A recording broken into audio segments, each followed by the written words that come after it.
Hey there. So today I thought I'd show you my solar panel array that I'm using to charge phones and small electronic devices that don't need a, what is it called? I'm trying to remember the name. Oh well, I'll come up with it later. So this here is the charge controller. This is the whole brains of the operation. It took me a while to get this working. I thought for a while it was actually broken, but I don't know, I just got it working by chance, I guess. So we've got the input for the solar panel, the output leads for the two batteries, two lead acid sealed batteries, 12 volts, and the output that I'm using at the moment are these two USB plugs and a power socket, which I've put onto the battery leads for now, mainly because it's just these two weren't working at the time, but I can rewire it, it's no biggie, or I can just put two extra wires onto there to connect another plug. So these USBs put out about 5 volts, and I can power things like my fan. I can directly plug this in, and now it's drawing a load onto the fan. So I can also charge my phones, my GoPros, all that sort of stuff from the big old panel out there that I've managed to prop up on a stump up against that big old fern.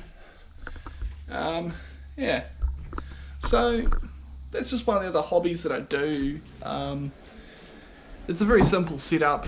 I'm just missing the thing that makes the power go from DC to AC, which is called, I forget the name of it, but it's essentially just a device called something. I'm terrible with names. But if I'm going to use one, I'm going to need a bigger battery bank because they draw a lot of current. And the idea of having one would be that I can take the DC power from my power supply and switch it to AC or alternating and be able to run it to my computer. And yeah, I'm trying to remember the name of it, but oh well, doesn't matter. You know what I'm probably talking about if you've got some degree of electronic skills, but essentially it turns the DC power to AC, which is what your house uses. And this is all separate or off grid of the power from the house, which means I can be able to run just basic electronics without having to use power up, which does decrease the power bill dramatically. I'm still obviously running power for my computer because that's plugged into the mains, but yeah, I hope you have a wonderful day. This is just a little DIY project. Next project will be my potato cannon, hopefully once I've got a bit of time and space to launch it somewhere safe, and I think I got some places. I just want to wait until everything kind of gets a little bit damp because they do produce a big fireball and I don't want to end up setting anything on fire too terribly much.